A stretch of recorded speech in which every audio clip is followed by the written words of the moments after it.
Hi hello నేను ఇంకొక కొత్త అరబిక్ డిష్ని అయితే ట్రై చేశాను. ఫస్ట్ టైం చేశాను కానీ టేస్ట్ చాలా బాగుంది, బాగా కుదిరింది.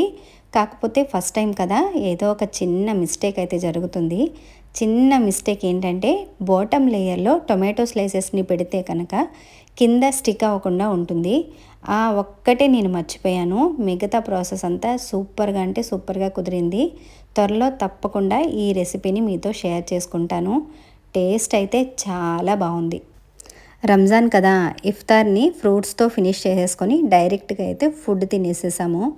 దీనిని చికెన్ మక్లూబా అంటారు. టేస్ట్ మాత్రం అద్దిరిపోయింది.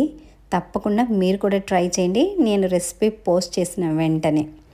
ఈ అరబ్ వాళ్ళ డిష్లన్నీ ఇలాగే ఉంటాయండి. చాలా లైట్ మసాలాతో చాలా టేస్టీగా, చికెన్ అయినా మటన్ అయినా దేంతో చేసుకున్న ఆ రైస్ని ఆ వాటర్లో బాయిల్ చేస్తారు కదా, దానివల్ల ఏమో కానీ రైస్కి అయితే మంచి ఫ్లేవర్ వస్తుంది. చూడండి, రైస్ కూడా పొడి పొడిలాడుతూ పర్ఫెక్ట్గా వచ్చింది కదా. ఆ కింద టొమాటోస్ని కనుక నేను పెట్టుంటే ఇంకా స్టిక్ అవ్వకుండా, అడుగున పొటాటోస్ స్టిక్ అయిపోకుండా పర్ఫెక్ట్గా వచ్చేసేది. ఫస్ట్ టైం కదా, చిన్న మిస్టేక్ అలా జరిగిపోయింది అంతే.